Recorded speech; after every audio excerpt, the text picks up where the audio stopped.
আপনি যদি কোনো জায়গায় মানে একটু ট্রেকিংয়ের রুটগুলোতে যেয়ে থাকেন, আপনি দেখবেন মানে পুরাতন শতবর্ষী কোনো গাছ আপনার চোখে পড়বে না, সব কেটে ফেলা হয়েছে অলরেডি। আমি নর্মালি ট্রেলে হাঁটতে গেলে কোনো ময়লা পাইলে ওটা ব্যাগে করে নিয়ে নিই, যে পাড়ায় যে ওটা পুরাই দেবো। এবং শুধু গাছ না, আপনি হয়তোবা গাছের কথাও বলতেছেন, গাছের পাশাপাশি পাথর উত্তোলনও চলতেছে। আস্তে আস্তে বান্দরবনে বৃষ্টিপাত কমে যাচ্ছে, একদম কমে যাচ্ছে। বাংলাদেশে ট্রাভেল ঘুরতে যাওয়া বা এরকম কিছু চিন্তা করা এত এক্সপেন্সিভ কেন, এত খরচে কেন? ট্যুরিজম সেক্টরটা নিয়ে আসলে গভর্নমেন্টের আমি মাথা ব্যথা বা কোনো কিছু দেখি নাই কখনো।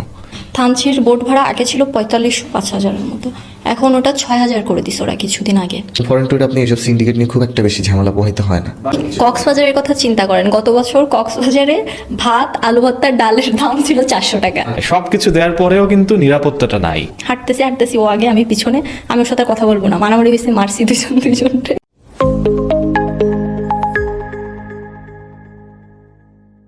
আচ্ছা, এবারে একটা সিরিয়াস প্রশ্নে আসি আবার, সেটা হচ্ছে যে এটা আমার অবজারভেশন বান্দরবান নিয়ে। সো আপনারাও আমার ধারণা মোটামুটি, বিশেষ করে বর্ষা যেহেতু যাওয়া হয় বান্দরবানের দিকে, এটা শুরু হয়েছে কিন্তু আমার ধারণা 2-3 বছর হয়ে গেছে নির্বিচারে গাছ কাটা।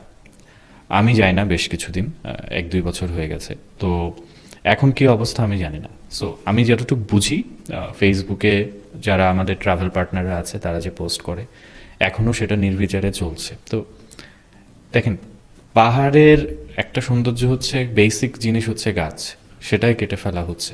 এটা নিয়ে আপনাদের এক্সপিরিয়েন্স কি রিসেন্ট? বর্ষা থেকে শুনতে চাই, বা জহির ভাইয়ের যদি থাকে, আপনিও রিসেন্টলি গিয়েছিলেন একটা জায়গায়, এবং সেটা নিয়ে যদি আপনাদের প্রশাসনের কাছে কিছু বলার থাকে, যারা অথরিটি আছে তাদের কাছে যদি আপনাদের কিছু বলার থাকে।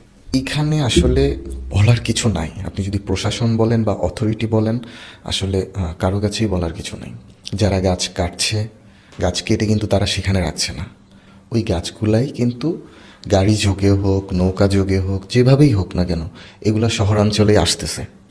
এবং এগুলো যে শহরাঞ্চলে আসতেছে, এটা এমন না যে প্রশাসনের চোখ ফাঁকি দিয়ে আসতেছে বা কোনো কিছু। সুতরাং এইখানে আপনি আমি আসলে এই দিক থেকে আপনার আমার কারোই কিছু করার নেই। এইখানে সবচেয়ে বড় বিষয় হচ্ছে, এটা গভর্নমেন্ট যদি এটার না করে, তবে এখন আসলে করে লাভও নাই, কারণ এখন গাছ নাই পাহাড়ে।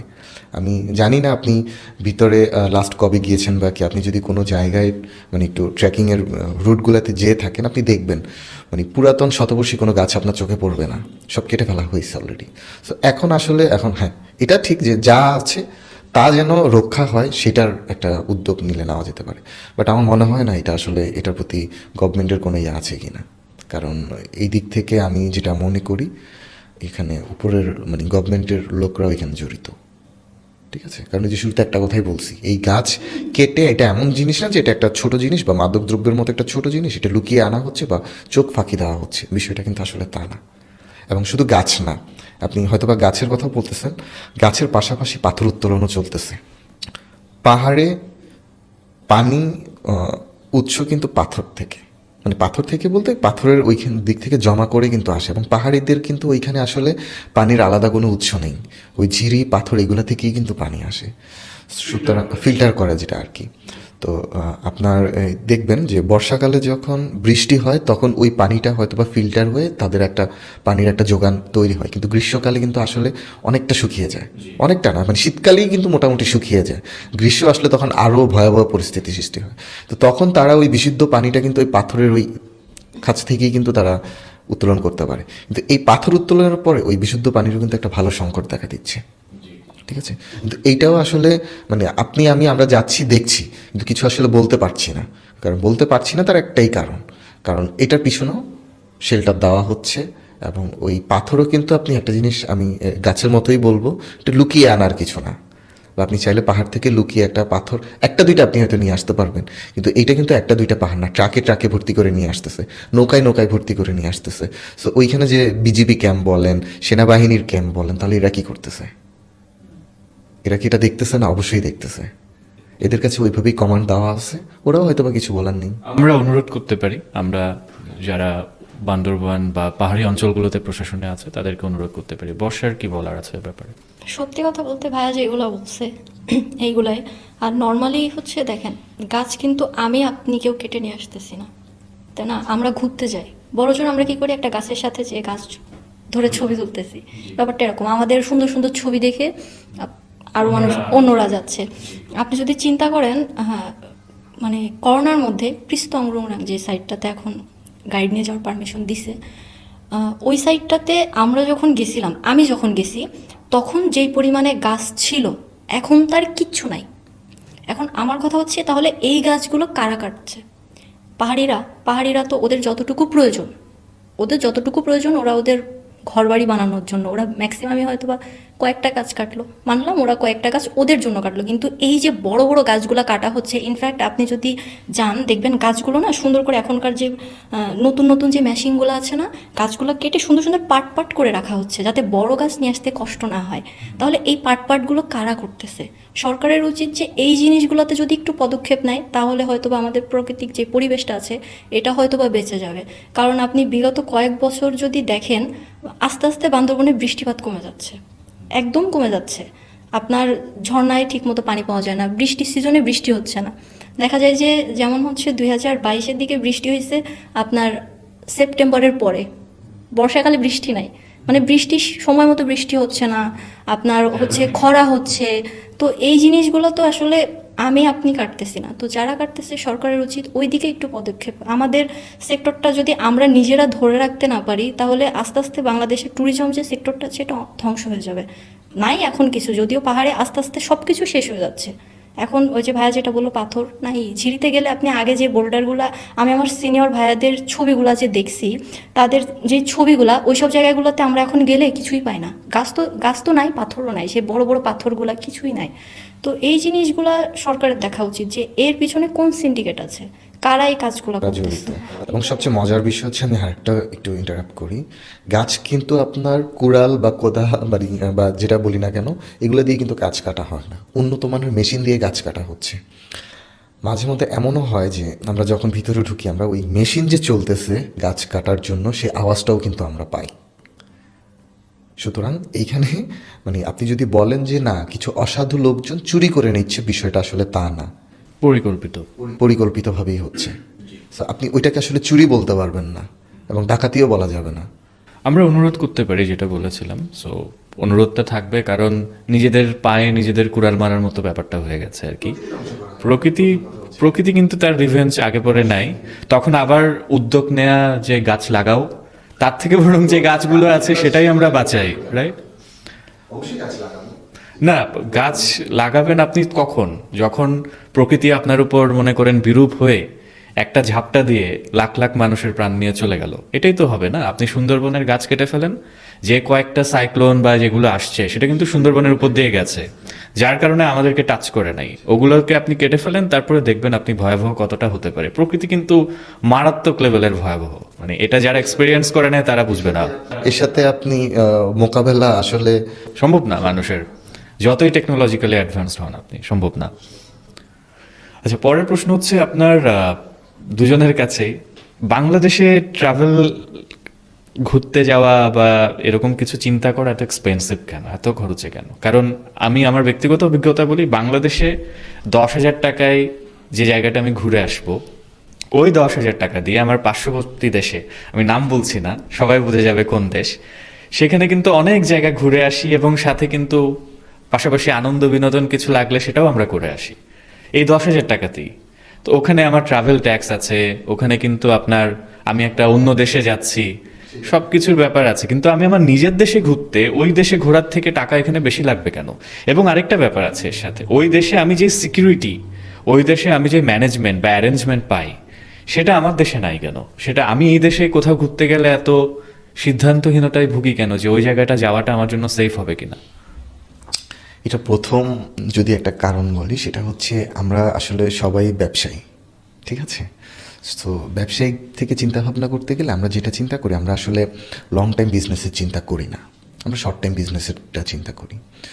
সো শর্ট টাইম বিজনেসের কথা যখন আপনি চিন্তা করতে যাবেন, তখন আপনার কাছে মনে হবে যে না, আপাতত যেটা আছে এটাই আমি দ্বিগুণ আকারে করে টেনে নিয়ে আসি। আর আমি যদি লং টাইমের জন্য চিন্তা করি, তাহলে হচ্ছে তখন আমি জিনিসটার প্রতি মায়া আমার জন্মাবে। ওই মায়া জন্মানো থেকে আমি জিনিসটার কদর করব এবং কদর করে আমি চেষ্টা করব মানুষও যাতে সেটাতে ফলপ্রসূ হয় এবং লাভবান হয়, ঠিক আছে? সেই দিক থেকে হয়তো বা কাজ করার চেষ্টা করব। আমাদের এখানে যেটা হয়, আমি জাস্ট নর্মাল একটা ছোট্ট উদাহরণ দিই। আমাদের এখন কিছু তরুণ উদ্যোগরা আছে যারা হচ্ছে আপনার কিছু বোট বানাচ্ছে হাওড়ে বা কিছু রিসোর্ট বানাচ্ছে পাহাড়ে। তো এদের যদি কিছুটা চিন্তা করি, এখন অনেকে বলতে পারে যে এরা রিসোর্ট বানিয়ে বা বোট বানিয়ে হচ্ছে হিউজ টাকার একটা করে। এখানে আসলে এদেরও দোষ দিয়ে আপনি কিছু করতে পারবেন না, কারণ এরা যখন একটা স্থাপনা তৈরি করতে যাচ্ছে সেখানে এরা বিভিন্ন বাধার সম্মুখীন হচ্ছে। এখন সেটা বাধাটা কি বাধা? প্রথম বাধা হচ্ছে সেখানে কাজ করতে গেলে সেই কাজের বাধাটা আসতেছে, তাকে একটা ভালো অ্যামাউন্টের চাঁদা দিয়ে তারপর হচ্ছে সেখানে কাজ করতে হবে, এটা একটা। এবং এই চাঁদাটা কিন্তু আপনার এককালীন চাঁদাও না। আপনি নর্মাল, আমি জাস্ট একটা এটা বলার একমাত্র উদাহরণ হচ্ছে সাজেকের কথাই বলি। সাজেকে পাহাড়ি সংগঠন গোষ্ঠী বা যারা আছে এদেরকে কিন্তু একটা নির্দিষ্ট অ্যামাউন্টের একটা চাঁদা দিতে হয়। ওই চাঁদা যদি আপনি না দেন সেখানে পানি ওঠা বন্ধ, ঠিক আছে? সো ওই চাঁদার টাকাটা তার উঠাইতে হবে। এরপরে সে যখন কাঠ বাস বা রিসোর্টের কাজ করতে যাচ্ছে তখনই কিন্তু তাকে একটা অ্যামাউন্ট দিয়ে কিন্তু কাজে হাত দিতে হচ্ছে, ঠিক আছে? তার উপর হচ্ছে আপনার এই বাঁশ বা কাঠ যেগুলোই বলেন না কেন আপনি, এগুলা তো আপনি ওই 2 টাকার জিনিসটা 2 টাকায় কিনতে পারতেছেন না, এটার পিছনেও আপনার ক্যারিং চার্জ বলে অনেক কিছু। তো আসলে মানে ডিসক্রাইব করতে গেলে অনেক কিছু ডিসক্রাইব করতে হয়, কিন্তু আসলে এত কিছু আসলে ডিসক্রাইব এখন না করি আমরা। কিন্তু দেখা যাচ্ছে যে ওগুলা করতে গিয়ে যখন একটা মানুষ বা যারা দেখে যে আমার এই স্থাপনার পিছনে এতগুলো টাকা খরচ হয়ে গেছে, যেটা আমার বাজেটেরও ডাবল থেকে 3 ডাবল হয়ে যায়, তখন আমি সেটা কী করব? আমাকে তো সেটা উঠে নিয়ে আসতে হবে। এবং দেখা যায় যে ওগুলো কিন্তু আবার নিজস্ব মালিকানাধীন জমির মধ্যে হয়তো বা করে না, লিজ নেওয়া। সো ওই লিজের যে একটা নির্দিষ্ট টাইম পিরিয়ড থাকে, সেই টাইম পিরিয়ডের মধ্যে তার হচ্ছে লাভ তো অবশ্যই সে করবে। সে যেহেতু একটা ব্যবসায়িক প্রতিষ্ঠান ওপেন করেছে, তার অবশ্যই লাভ করার একটা দরকার। সো সেই ক্ষেত্রে তখন তার আগে চ্যালেঞ্জ হয়ে যায় যে আমি যেটা ইনভেস্ট করছি সেই ইনভেস্টটা আগে তুলে আনা, ঠিক আছে? সো এই দিক থেকে আসলে বলতে গেলে শুধু একজন দুইজনের মানে হিসাব বলে লাভ নাই। এখানে সবচেয়ে বড় বিষয় হচ্ছে একটা প্রপার পরিকল্পনার একটা বড় অভাব আছে, ঠিক আছে? সেটা আমাদের গভর্নমেন্ট থেকেই। কারণ আর ট্যুরিজম সেক্টরটা নিয়ে আসলে গভর্নমেন্টের আমি মাথা ব্যথা বা কোনো কিছু দেখি নাই কখনো। কক্সবাজারের মতো একটা জায়গায় ইনসিডেন্ট হতেই থাকে, এখন পর্যন্ত মানে কন্ট্রোলে আনতে পারি নাই, এটা খুবই প্যাথেটিক ব্যাপার। তো এই জিনিসগুলোই আর কি। সো ওই দিক থেকে আপনি পাশাপাশি তো সিন্ডিকেট তো আছেই, যেটা বললাম যে মানে নর্মালি এই ডায়লগটা সবাই জানে যে পাইসি ট্যুরিস্ট কামায় নেই। এই যে সিন্ডিকেটে আমি আপনার সাথে একটু যোগ করে নিই যে বান্দরবানের বিশেষ করে ওই থানচির ওই যাই, আমাদের তো ওই রেমাক্রি থেকে ওটা তো পার করতে হয়, থানচি থেকে রেমাক্রি তো নৌকাতে পার করতে হয়। যে নৌকায় যে ঘটনাটা ওরা ঘটায় যে আপনার যখনই সিজন হয়, যেটা 5,000 বা 6,000 টাকার ভাড়া, সেটা কিভাবে 14,000 15,000 হয়ে যায় আপনাদের কাছে আমার প্রশ্ন। না আপনারা কি বুঝে এই প্রাইসিংটা করেন? মানে না আপনার তেলের টাকা বাড়লো, না আপনার যোগানের টাকা বাড়লো, কিছুর টাকা বাড়লো, জাস্ট সিচুয়েশনের কারণে একটা খরচ কিভাবে ডাবল হয়ে যায়, আপনারা 2,000 3,000 টাকা বেশি নিতে পারেন। এই প্রাইসিংটা কোথা থেকে মাথায় আসে? এইভাবে যদি আমি চিন্তা করি, আপনি যদি আমার কস্টিং ধরেন যে আমি এখন নাফাকুম ঘুরাই নিয়ে আসবেন, আপনি হয়তো আমাকে 10,000 টাকায় নিয়ে যাওয়ার পরিকল্পনা করে আসছেন, কিন্তু এই যে নৌকার খরচটা যে হঠাৎ করে বেড়ে গেল, একজন যে প্ল্যান করে যাচ্ছে ট্যুরে সে আসলে কিভাবে ম্যানেজ করবে? আপনার তো লস দিন শেষে। ওইটাই আমরা এই স্টুডিওতে আসার আগে আমরা বাইরে বসে আমি আর বর্ষা মিলে আলোচনা করতেছিলাম যে এই জন্য আসলে এখন হচ্ছে দেশের ট্যুরিজম নিয়ে এখন একটু কাজ করি কম। শুধুমাত্র এই সিন্ডিকেট শুধু আসলে একজন দুজনের দোষ দিব না, কারণ আমি কয়জনকে আমি হচ্ছে সচেতনতা বাড়াবো, ঠিক আছে? যার জন্য এখন দেখা যায় যে ম্যাক্সিমাম ফরেন ট্যুরগুলো নিয়ে কাজ করি। তার মধ্যে ফরেন ট্যুরে আপনি এইসব সিন্ডিকেট নিয়ে খুব একটা বেশি ঝামেলা পোহাইতে হয় না। একটা বিষয় যে আসলে এখন বলতে পারেন যে তাহলে আমরা দেশে ট্যুর না, বিষয়টা আসলে তাও না। কারণ একটা ট্যুরিজম স্পটে শুধু আপনি যাওয়া মানে যে শুধু ওইখানকার অর্থনৈতিকও একটা ডেভেলপড হয়, ঠিক আছে? যেমন আপনি জাস্ট হাওরের কথা চিন্তা করেন, আগে যখন টাঙ্গুয়ার হাওর খুব একটা বেশি প্রমোটিভ প্লেস ছিল না, তখন কিন্তু ওইখানকার মানুষের জীবনযাত্রার মান আর এখনকার জীবনযাত্রার মানটা চিন্তা করেন। সো আলটিমেটলি আমার মানে সাজেশন হচ্ছে মানে আমরা যদি নিজ দায়িত্ব থেকে যদি এই সিন্ডিকেটের অপশনটা ভাঙি, ওই ট্যুরিস্ট আসলে আমার প্লেসেরও উন্নতি হচ্ছে, আমার ওই এরিয়ার অর্থনৈতিকেরও উন্নতি হচ্ছে। এখন আমার ওই যদি মেহমান না আসে, তারা যদি তাদের এই জায়গায় এসে যদি তারা টাকা খরচ না করে, আমি কোত্থেকে পাবো? জি, খুবই সুন্দর কথা বলেছেন জহির ভাই। বর্ষার কি বলার আছে ব্যাপারে? এটা আসলে সত্যি কথা বলতে কিছুটা সিন্ডিকেট আছে, আবার কিছুটা আপনি যদি চিন্তা করেন আমাদের হচ্ছে বাংলাদেশে ম্যাক্সিমাম ট্যুরিস্ট স্পটগুলো কিন্তু সিজনাল। আপনি হচ্ছে হাওড় দেখেন, হাইয়েস্ট 3-4 মাস, বর্ষাকালেই বেশি যায়। অন্যান্য সময় কিন্তু মানুষ চিন্তা করে যে শীতে যাব কি দেখব, পানি নাই যাব না, ক্যাম্পিং করব যাব না। তো ম্যাক্সিমাম দেখা যায় যে হচ্ছে আপনার সিজনাল বিজনেস। তো যখন যেই সিজনটা আছে সারা বছর কিন্তু আমাদের মানে যাদের অ্যাসেট আছে তারা কিন্তু সারা বছর ম্যাক্সিমাম দেখা যায় ওই একটা সিজন পায় বিজনেস করার জন্য। ওই টাইমটাতে দেখা যায় কি প্যাকেজের দামগুলো বেড়ে যাচ্ছে। তারপরে নর্মালি যদি আপনি দেখেন আমরা সারা বছর বাসের যে টিকিটগুলো কাটি আমরা কিন্তু একটা ডিসকাউন্ট পাই, কিন্তু নর্মালি এই যে আমি নিজের এক্সপিরিয়েন্স বলি, সারা বছর ডিসকাউন্ট পাচ্ছি তাদের থেকেই আমি বাস নিচ্ছি, কিন্তু ঈদের সময় কিন্তু কোনো ডিসকাউন্ট পাই না। 1 পয়সা ওরা ডিসকাউন্ট দিবে না, নিলে নেন না নিলে নাই, ব্যাপারটা হয়ে যায় এরকম। তো নর্মালি যখন সিজন আসে তখন কিন্তু আমাদের উপরে প্রেশার পড়ে যায়, কারণ আমি সারা বছর যদি আপনার থেকে একটা জিনিস 1 টাকায় পাই সেটা আমি সিজন আসলে আপনার থেকে সেটা 5 টাকার নিচে পাচ্ছি না।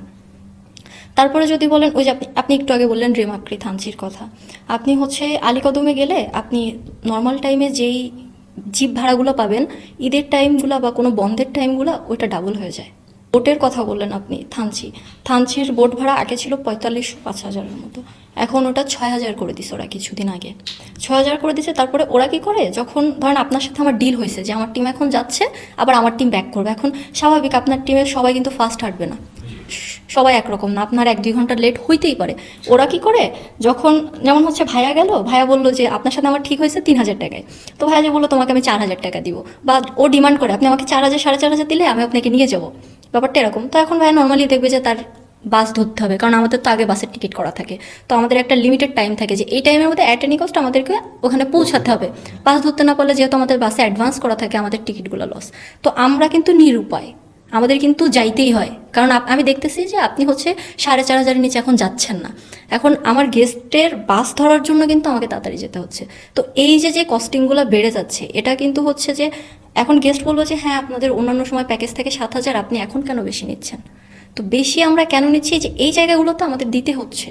সরকার যদি এইদিকে পদক্ষেপ নেয়, একটা সব কিছুর একটা রুলস করে দেয় যে এই জায়গাটা এইরকম, এই জায়গাটা, তাহলে আমরা ওইটা মেনে চলতে পারি। তাহলে দেখা যায় যে একটা নিয়ম আছে, আপনি আমার কাছে 400 জায়গায় 500 যাচ্ছেন, তখন আমি এটা কমপ্লেন করার একটা জায়গা পাবো যে না এটা তো ফিক্সড করা, আপনি কেন চাচ্ছেন। তো আমাদের ট্যুরিজম বোর্ড থেকে কিন্তু এরকম কোনো কিছু নাই, বা আমি কোনো পদক্ষেপই দেখতেছি না। এখন তো যে যার মতো পারতেছে, যেমন আমি নর্মালি একটা ট্যুর হচ্ছে 8000 করি, 8000-এ করতেছি, আপনি 5000-এ করছেন, কেউ 10,000-এ। তো ব্যাপারটা এইরকমই হচ্ছে যে কোনো কিছুর কোনো ফিক্সড কোনো কিছু নাই আমাদের মধ্যে। এই ক্ষেত্রে কিন্তু আসলে আমরা কাউকে ফোর্স করি না, আমরা যেটা সেই ক্ষেত্রে দেখা যায় যে যার যেটা পছন্দ হবে, সে যদি চিন্তা করে যে 10,000, বাট ওই দিকটা হয়ে গেছে আসলে ফোর্স, যে তুমি এটা করলে করো, না করলে নাই, তোমাকে এটা হয় তুমি এটা করবা, তুমি করলে এটা তুমি পাবা, না হলে তুমি পাবা না। আর আমরা যখন মানে গাইড হিসেবে বা হোস্ট হিসেবে যখন আমরা যাই, তখন আমরা ওই নিষ্পাপ মুখগুলোর দিকে তাকিয়ে তখন নিরুপায় হয়ে যাই যে মানে এরা তো আমার ভরসায় আসে, বা এদেরকে রক্ষণাবেক্ষণ বা যাই বলি না কেন এদের টেক কেয়ারগুলো তো সব আমার দায়িত্বের উপর পড়বে। তো তখন আমরা আসলে নিরুপায় হয়ে তখন আপনি কক্সবাজারের কথা চিন্তা করেন, গত বছর কক্সবাজারে ভাত, আলু ভর্তার ডালের দাম ছিল 400 টাকা। জি, কিছু বলার নেই আসলে, মানুষের দুর্বলতার সুযোগ নেওয়া। জি, এই দিকগুলা কিন্তু আসলে দেখার লোক আছে, কিন্তু কেউ আসলে আমরা দেখতেছি না। এর সাথে লিঙ্কড আপনাদের কাছে আমার আরেকটা প্রশ্ন ছিল, সেটা আমি করছি না কারণ আমাদের সময় প্রায় শেষের দিকে, কিন্তু আমি একটা জিনিস বলি আর কি, সবাইকেই বলি, এই যে খরচ বেশি দিচ্ছি, সিচুয়েশনের সাথে সব কিছুর দাম বেড়ে যাচ্ছে, সব কিছু মেনে নিলাম, কারণ এখানে কিন্তু আমাদের কম্পেয়ার করার জায়গা আছে পার্শ্ববর্তী আরেকটা দেশের সাথে। টাকা বেশি নিচ্ছেন, সময়ের মানে বিপদের মানে যতভাবে বাজেভাবে ব্যবহার করা যায় আমাদেরকে সেটা করছেন, কিন্তু নিরাপত্তাটা কিন্তু আজ পর্যন্ত নিশ্চিত হলো না। মানে সবকিছু দেওয়ার পরেও কিন্তু নিরাপত্তাটা নাই, সেটা বান্দরবান বলি, কক্সবাজার বলি, যেখানেই যাই। জি, মানে যে ট্যুরিস্ট পুলিশ থাকবে, রেগুলার যে তদারকি করবে, এটা কিন্তু নাই। আবার অনেক জায়গায় কিন্তু অনেকের জড়িত থাকারও খবর পাওয়া যায় মাঝে মাঝে। তো এই জায়গাটাতে আর কি আমার মনে হয় আমরা সবাইকে, যদি কেউ শোনার থাকে আর কি, তাদেরকে হয়তো রিকোয়েস্ট করতে পারি, এতদিন শুনে নাই যদি ভবিষ্যতে শোনে। আচ্ছা, শেষ একটা প্রশ্ন দুজনের কাছে আমি করতে চাই, সেটা হচ্ছে আপনাদের এ পর্যন্ত যেসব জায়গায় আপনারা ঘুরেছেন সেখানে কোনো মজার যদি কোনো এক্সপিরিয়েন্স থাকে আপনাদের, যদি থাকে সেটা একটু বলবেন। আর শেষ করার জন্য আপনাদের থেকে শুনতে চাই যে আপনাদের যদি আমাদের দর্শকদের কাছে কিছু বলার থাকে আপনাদের পক্ষ থেকে। মজার আসলে অনেক কিছুই আছে যেটা হয়তোবা আমরা ওইভাবে এক্সপ্লেন করার মতো না, মানে এটা হচ্ছে যখন এই ঘটনাগুলো ঘটে ওইখানে যারা উপস্থিত থাকে তারা আসলে ওইটা মানে তখন বুঝতে পারে যে আসলে মজা। তারপর একটা ছোট্ট যেটা আমাকে দিয়ে এই ঘটনাটা, সেটা হচ্ছে পাহাড়েই বান্দরবনে আমি ক্রেওকার্ডং থেকে বগালেক আসলাম। তো তার আগের দিন রাতে হচ্ছে আমরা ক্রেওকার্ডংয়েই ছিলাম। তো প্রচুর বৃষ্টি হয়েছে রাতভর, সকালবেলা আর বৃষ্টি হয়নি, মেঘ যতক্ষণ ছিল নামতে নামতে সূর্য উঠে যাওয়ার পরে মেঘটাও কেটে গেল। বাট আগের দিন সারা রাত বৃষ্টি হওয়ার ফলে যেটা হয়েছিল, আপনার ক্রেওকার্ডং থেকে দার্জিলিং পাড়া পর্যন্ত আসতে যে খাড়া পাহাড়টা যেটা ছিল ওইটা যথেষ্ট পরিমাণে পিচ্ছিল এবং কাদাযুক্ত ছিল। টিমের সবাই খুব সুন্দরভাবে ওইটা নেমে গিয়েছি, কারো কোনো প্রবলেম হয়নি। দার্জিলিং পাড়ায় এসে সকালে নাস্তা করলাম, করে একটু রেস্ট করে আবার সবাই সুন্দর করে রওনা দিয়ে আল্লাহর রহমতে সবাই ভালোভাবে বগালেক পর্যন্ত আসছি। বগালেক থেকে নর্মালি যেটা হয় যে আমরা গাড়ি দিয়ে আসলে বান্দরবন রুমার উদ্দেশ্যে রওনা দিই। তো আমি যেটা করেছি, সবাই রেস্ট করতেছিল যার যার মতো। তো আমি হচ্ছে চিন্তা করলাম যে এখান থেকে একটা গোসল দিয়ে বগালেক লেকের মধ্যে একটা গোসল দিয়ে তারপর যাই। তা আমরা নর্মালি গেলে থাকি হচ্ছে রবার্টদার কটেজে। তো আমি ওনার কটেজ থেকে হচ্ছে আমার জামা কাপড় আর গামছা নিয়ে যখন আমি ওইখান থেকে নেমে আসলাম, আমি জানি না কি হয়েছে, আমি ওইখানে পুরো বাংলা সিনেমা স্টাইলে কয়েকটা ডিগবাজি খেলাম। ঠিক আছে, তো ডিগবাজি খেয়ে যখন নিজে উঠে দাঁড়ালাম, আমারটাও সব মেম্বার হল থেকে তাকিয়েছে, কি হলো আপনার? আমি নিজেও বুঝলাম না, বলছে এত দূর আপনি লাফায় লাফায় আসলেন, আপনার কিছু হইলো না, আপনি এইখানে শুকনা রাস্তায় কেন ডিগবাজি খাইলেন? আমি নিজেও জানি না যে আসলে আমার কি হয়েছে, আমি নিজেই এখন আসলে এটা মানে অ্যাবসেন্ট মাইন্ড না কি আমি বুঝি নাই, কিন্তু এটা মানে এবং ডিগবাজিটা খুব সুন্দরভাবে, মানে আমরা যে অনেক সময় বিভিন্ন রূপকর্থে বা কাউকে পছন্দার্থক বলি না যে প্রেমে ছ্যাঁকাকে হচ্ছে বাপ্পারাজের মতো গড়াগড়ি খাওয়া, আমি ঠিক সেম স্টাইলে গড়াগড়িটা খেয়েছি। আমার মনে একটা প্রশ্ন আসছিল, পাবলিকলি বললাম না। বর্ষার কাছে আসি, বর্ষার এরকম এক্সপিরিয়েন্স আছে কিনা? আমার মজার এক্সপিরিয়েন্স আছে, অনেকগুলাই আছে, কিন্তু সবগুলো বলা যাবে না। একটা বলি, যেটা হচ্ছে আমার হাজব্যান্ড রাফির সাথে। ওটা হচ্ছে আমরা নিজেরা একটা ট্যুরে গেছিলাম, এটা হচ্ছে হাজাসরা হাফং, বাংলাদেশের সর্বোচ্চ নবমচূড়া। তো ওটাতে আমরা ফেরার দিন, ওটাতে প্রথম ওর সাথে আমার শুরু হয়েছে ছবি তোলা নিয়ে। মানে আমি ট্যুরে গেলে ও আমার ছবি না তুলে দিলে ওর সাথে আমার প্রচুর রাগ হয়। মানে ব্যাপারটা আমার কথা হচ্ছে যে আমি গেছি মানে তুমি আমারই ছবি তুলবা, আর কারোর ছবি আগে তুলতে পারবো না। তো ছবি তোলা নিয়ে ওর সাথে আমার একটা মানে চূড়াই একটা মারামারি টাইপের হয়ে গেছে। যাই হোক, ওটা মীমাংসা হলো। তারপর আমরা ফেরার সময় নাফাকুম পাড়ায় সবাই হচ্ছে খাবো, কিছু খুব ক্ষুধা লাগছে। তো এখন আমরা হচ্ছে সবাই একটা করে কোক নিলাম। তো আমি বলছি যে আমি 2টা নিব। তো বলে তুমি কেন 2টা নিবা? আমরা সবাই একটা করে নিচ্ছি, তুমি কেন 2টা খাবো? আমার খাইতে ইচ্ছা হচ্ছে, আমি খাবো। বলে না, তুমি 2টা নিতে পারবো না, সিম্পল একটা ব্যাপার। আমার না, আমি 2টা নিবো, 1টার টাকা তুমি দিয়ে দাও আর 1টার টাকা, যেহেতু আমরা হিস হুস গেছি, তো 1টার টাকা ওইভাবে দেওয়া হবে আর 1টার টাকা তুমি দাও। বলে না, আমি দিতে পারবো না, তোমাকে একটাই খাইতে হবে। তো সামান্য একটা ব্যাপার নিয়ে দেখা গেছে যে হচ্ছে ও আমার একটা চড় মেরে দিছে, আমি ওর একটা চড় মেরে দিছি। এই শুরু হয়ে গেছে দুজনের চুলছে, ও আমার চুল ধরছে, আমিও চুল ধরে মানে মারামারি শুরু করে দিছি। যাই হোক, এবার আমি ওরে মারতে গেছি, ওর নাফাকুমের ব্রিজের ওই পাশে চলে গেছে। তো যাই হোক, এখানে ঝগড়া হলো। আমি তো কোক আর খাবোই না। তো সেই কোক হচ্ছে, যে কোকের জন্য এত মারামারি হলো, কোকটা নিয়ে আসা হলো, হাঁটতেছি ও আগে আমি পিছনে, আমি ওর সাথে কথা বলবো না, মারামারি হয়েছে, মারছি দুজনকে। তো শেষে দেখা গেল কি যে যেই কোক নিয়ে এত মারামারি করলাম সেই কোকটা ফাহাদ খেয়ে নিছে। মানে সেই কোকটা আমার ব্যাগে ছিল, আস্তে আস্তে সেই কোকটা খাইছে ফাহাদ। মানে যেই কোকের জন্য একটা খাবো না 2টা খাওয়া, দুইজন মিলে মারামারি চুল ছেঁড়াছিড়ি হয়ে গেল, সেই কোকটা আমি খাইতেই পারি নাই। সেই কোকটা দেখা গেলো দিন শেষে ফাহাদ খেয়ে, মানে সেইটা হচ্ছে ওটা ইনফ্যাক্ট এখনও আমার জন্মদিনে ফাহাদ এবারও হচ্ছে আমার বার্থডেতে কোক আর হচ্ছে আমার হাজারছড়া হাফংয়ের একটা ছবি মারামারি, আমাদের দুজনের ওই ছবি দিয়ে আমাকে উইশ করছে। তো এরকম টুকটাক মজার ঘটনা ঘটে আমাদের ট্যুরে। ফাইনালি একটু রিকোয়েস্ট করবো আপনাদের দুজনকে, আপনাদের যদি কিছু বলার থাকে। আমার দিক থেকে বলার একমাত্র জিনিস হচ্ছে আমরা ঘুরবো, প্রচুর ঘুরবো, এবং শুধু যে স্পট দেখবো এটার জন্য ঘুরবো বিষয়টা তা না, নিজেদের মনের শান্তির জন্য হোক, বা আমরা যেহেতু সবাই ব্যস্ত থাকি বিভিন্ন কাজ নিয়ে, বা একটা যান্ত্রিকতা লাইফের মধ্যে আমরা লিড করি, সো এই যান্ত্রিকতা লাইফ থেকে নিজেকে একটু সময় দেওয়ার জন্য হলেও আমরা ঘুরবো। অবশ্যই যদি নতুন কোনো জায়গায় যাই সেখানে অবশ্যই দেখার জন্য যাব, আর যদি নতুন জায়গায় না গিয়ে আমরা যদি পুরাতন জায়গায় বারবার যাই, সেক্ষেত্রে আমরা ওই জায়গাটাকে অন্তত উপভোগ করার চেষ্টা করব। এবং তার পাশাপাশি আমরা এটাও চেষ্টা করব যেখানে সেখানে ময়লা আবর্জনা না ফেলে জায়গাটা পরিষ্কার পরিচ্ছন্ন রেখে, এবং এটাও দেখব যেহেতু আমরা অনেক সময় চেষ্টা করি যে ছুটি, গভর্নমেন্ট ছুটিগুলো আসলে সবাই হুমড়ি খেয়ে যায়, চেষ্টা করব এই কাজটা না করে যদি হুমড়ি খেয়ে আমরা একটা প্লেসে সবাই না যাই, আলাদাভাবে ছুটি ম্যানেজ করে যদি পসিবল হয় আমরা অন্য টাইমটাতে যাওয়ার চেষ্টা করি। তাহলে যেটা হয় যে সিন্ডিকেটের যে অপশনগুলো আমরা যেগুলো নিয়ে আসলে আলোচনা করছি, এগুলোও কিছুটা আসলে রোধ করাটা পসিবল। যদিও পুরোপুরি আমরা চাইলে একার পক্ষে সম্ভব না, অনেক কিছুরই এখানে অনেক কিন্তু থাকে, বাট চেষ্টা করবো আমরা, এটা হচ্ছে আমার সাজেশন। গ্রেট। বর্ষা? ভাইয়া যে কথাগুলো বললো একই। তারপরে হচ্ছে আমার একটা সাজেশন যে আপনি ঘুরেন, অবশ্যই ঘুরবেন, কারণ না ঘুরলে শেষ বয়সে আফসোস করতে হবে। তো ঘুরতে হবে বেশি বেশি, কিন্তু ঘোরার পাশাপাশি একটা জিনিস মনে রাখতে হবে যে প্রকৃতি আপনাকে ওই জায়গাটায় আপনি যাওয়ার জন্য ক্যাপাবল কিনা, বা প্রকৃতি আপনাকে ওই জায়গাটায় কতটুকু অ্যাকসেপ্ট করবে। যে এমন ম্যাক্সিমাম দেখি যে অনেকেই ছবি দেখে সে কিন্তু ওই জায়গায় যেতে পারবে না, কিন্তু ছবি দেখে অনেক সময় আমাদের কাছে অনেক গেস্ট লুকায় অনেক কিছু, যে আমরা কিন্তু সবাইকে জিজ্ঞেস করি যে আপনি যেতে পারবেন, বা আগে ট্রেকিং। আমি একটু অ্যাড করে দিই বর্ষা, এটা খুব ইম্পর্টেন্ট পয়েন্ট। আপনাদের অনেকের হার্টের প্রবলেম থাকতে পারে, ডায়াবেটিকের প্রবলেম থাকতে পারে, অনেক সিরিয়াস হেলথ কন্ডিশন থাকতে পারে, অ্যাজমা থাকতে পারে। পাহাড়ি অঞ্চলগুলো খুবই দুর্গম, সেখান থেকে কিন্তু যে কাউকে যদি কোনো কঠিন পরিস্থিতিতে পড়ে তাকে উদ্ধার করা রীতিমতো খুবই ডিফিকাল্ট একটা কাজ। সেটা আর্মি হোক, ওনারা যান প্রাণ দিয়ে দেয় আমাদের এক্সপিরিয়েন্স, কিন্তু তারপরেও এই ব্যাপারগুলো কেউ লুকাবেন না, এই ব্যাপারগুলো কেউ লুকাবেন না। যখন আপনাদেরকে কেউ গাইড করে নিয়ে যাচ্ছে তার কাছে এই ব্যাপারগুলোতে ট্রান্সপারেন্ট থাকবেন, তারা হয়তো আপনাদেরকে তখন সুন্দরভাবে গাইড করতে পারবে আপনার যাওয়া উচিত নাকি যাওয়া উচিত না। বর্ষা প্লিজ। ওইটাই আর কি, যে হচ্ছে আগে থেকে যদি কোনো গেস্ট বলে দেয় তাহলে কিন্তু আমরা সাজেস্ট করতে পারি আপনি এই ট্যুরটা না, আপনি ওই ট্যুরটাতে যান। তো আমার মতে কারোর ছবি দেখে হ্যাঁ আমি অবশ্যই ওই জায়গায় যাব, কিন্তু আমাকে আগে ছোটো ছোটোগুলো দিয়ে আমার এক্সপিরিয়েন্স অর্জন করতে হবে, করে দেন আমি বড়গুলোতে যাওয়ার অ্যাটেম্প নিব। তো আপনি ঘুরেন, অবশ্যই প্রকৃতিকে ওইভাবেই যান যাতে সে আপনাকে একসেপ্ট করে। আপনি যে আপনার একটা সমস্যা হয়ে গেল, এটার দায়ভার কিন্তু অ্যাজ আ গাইড বলেন, হোস্ট বলেন, আমাদের উপরে আসে।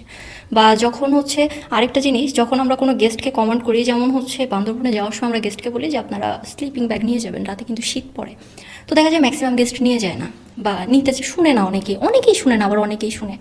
তো হচ্ছে রাতে যখন গেস্ট, পাহাড়ে কিন্তু কম্বল অ্যাভেলেবেল পাওয়া যায় না, তো গেস্ট যখন রাতে কষ্ট পায় তখন কিন্তু আমাদের খারাপ লাগে, কিন্তু ওই জায়গায় কিন্তু আমার করার কিছু থাকে না যে আমি তাকে একটা কিছু দিব। ব্যাপারটা হচ্ছে এরকম। তো যার সাথেই যান না কেন, সব কিছু চিন্তা করে, সব কিছু বিবেচনা করে আপনার কি কি দরকার, কি করলে ভালো হবে, কিভাবে গেলে ভালো হবে, এইভাবে আপনি ঘুরেন। এই তো বাংলাদেশ অনেক সুন্দর, ঘুরে দেখলেই বুঝতে পারবেন। এই অনেক সময় আমার ধারণা গল্প করতে করতে আজকে আমি হাইয়েস্ট টাইম নিচ্ছি, হ্যাঁ, আজকের এই এপিসোডটাতে।